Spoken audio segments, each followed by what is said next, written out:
Alright guys, here's a quick fall of 2016 arcade update. Just kind of want to update you guys on what everything's looking like at the moment. So here we go. Here's kind of a shot of our basement arcade.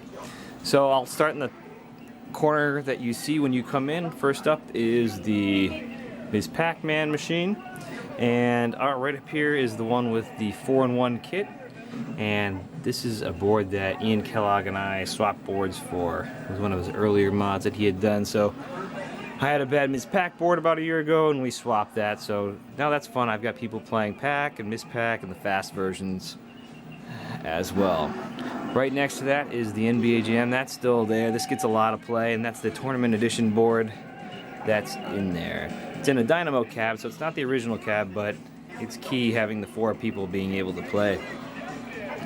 And right next to it used to be the Avengers, but right now it is Konami Super Basketball. This is one of those underrated games, in my opinion. It's actually kind of a lot of fun.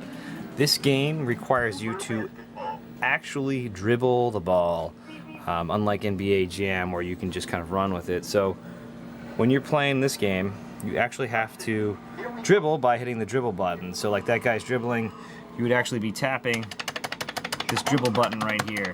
And if you stop moving, and if you start trying to dribble again, double dribble. So this is a kit for the Donkey Kong cabinet. It came with a bezel, its own board that actually used some of the original wiring and everything in there, and an overlay that actually used some of the existing buttonholes to keep that going. This is one of the barn finds about a little over a year ago. This was a $25 cabinet that cleaned up really well. Doesn't have any side art on it and might become a Donkey Kong or Donkey Kong 3 or something at some point, but we'll see.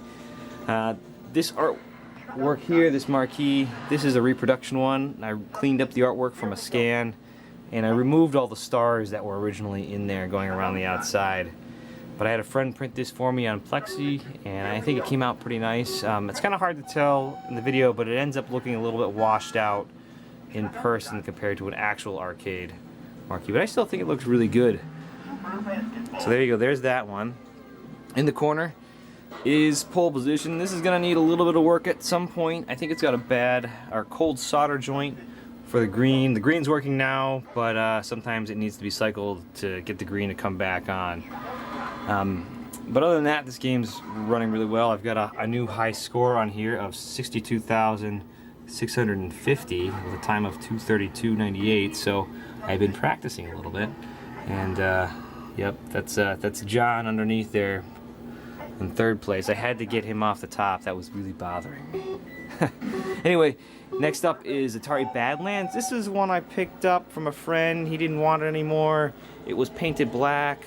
There is some side art over there. You can't see it, but I had some side art printed up for it based on some of the files that you get online. That came out really well. This cabinet just painted gray with some leftover paint, and it was in rough shape. It's still not in the best of shape, but hey, this game works, and it's fun to play with 2 people. But with one person, it's not a whole lot of fun on this game. So I cleaned it up. I did a cap kit on this monitor, rejuved the monitor and everything, and that was one of the first games down here in the basement. And next up is the Sega Virtual Cop. This gets a lot of play when we've got people over. Everybody always likes a good gun game. This is another one that I got for free because it wasn't working, and it just turned out that it needed some love from the power supply. So the power supply, once that was adjusted, everything turned out pretty good.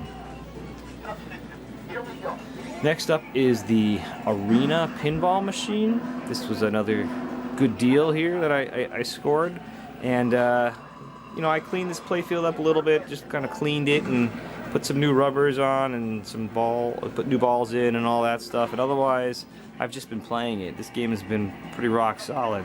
Otherwise, it still needs that ramp fixed. It's missing a piece, and there's a post kind of in the wrong spot due to that, but it is what it is. Next up, this is High Speed. I paid for this one, but it's a lot of fun, and I had to do a little bit of work on it. There was a display issue turns out there was a short on the main board. You see where it says at 140 million or 1.4 million? And you'll see how it says scores and whatnot. Well, there was a repeat in the display, kind of like an echo due to that short. But once that was taken care of, this game was a lot of fun. This one actually gets, I play this a lot, and then everybody who doesn't really play pinball plays this one. I did have that Aztec EM down here. I sold that to another collector for what we paid for it, and he's gonna fix that up, and I think he's already got it going, which, hey, good for him. Over here is the Sega Turbo Cockpit. Over here originally was the Final Lap machine. The Final Lap machine is gone. This is a lot of fun. This is like one of those Twitch racers, kind of like pole position, but it's got some really neat aspects to it. It's got a subwoofer or a woofer behind the seat, and it's got 2 speakers behind you. It also has a front speaker. So for 1981, this game had 4 speakers, and I like the way it does the display of the high scores over there. It kind of gives you something to compete for when you're racing with friends and all that stuff. And plus, look at that tack. I mean, that tack goes with the gas and the speed and everything. It's an actual instrument cluster. They did a nice job with this, Sega did. So there's that. Next, oh, and this was actually when I went to get that barn. I went to that barn find, that barn haul a little over a year ago. This was sitting there, and I passed up on it. And then like a couple of months later, I realized, you know what? I wanted this game. I had played it in MAME. I go, the MAME's not doing it justice. And I set my mind out to go back and get it. So I had, a couple months later, I contacted him, and it took me almost a year to go back and get. But he held on to it for me. It had a couple quirks here and there, but the steering wasn't working, and a couple other little things. But otherwise, it was pretty much good to go. I did do a cap kit on this monitor just so that it was in decent shape, because once this thing is in here, I didn't really want to move it around a whole lot. Next to that one is also another one of those games from the barn. This is the Sega Outrun. It took a total of 2 other machines plus this one to actually get one working Outrun, because you know how those boards are. They're notorious for being bad. But this has the free play mod done on it. So if you push the start button, you can play the music, and it has the high score save on it. I put the super capacitor on so that it'll actually save the high score for a few months at a time or so, provided the game's actually turned on. And this is the one that was one of those cheap barn finds. I got not working, and it cleaned up really well. All right, over here in the corner is Atari Roadrunner. I'm hoping at some point to make this into a Marble Madness. That'd be a lot of fun. I think a lot of people would play it too. But for right now, it is Roadrunner, which is fun in its own right, but Marble Madness is better. Hey, it's okay though. All right, over here we've got the Space Invaders cocktail table. This is one of the first games that was kind of picked up after, short of my first one. So we'll say this is game number 2 that was actually picked up. And this has the coin-up mechanism in it, that little board from Adam over at One Circuit. I've got this in here, so I don't have to have people reaching inside the game to do the free play. And then over here, I love doing this one. This was my Donkey Kong restore, my Resto mod painted in that Donkey Kong blue and with automotive paint and all that fun stuff. This still is a lot of fun. This gets played, and I'm not gonna lie, it looks really good sitting here in the basement.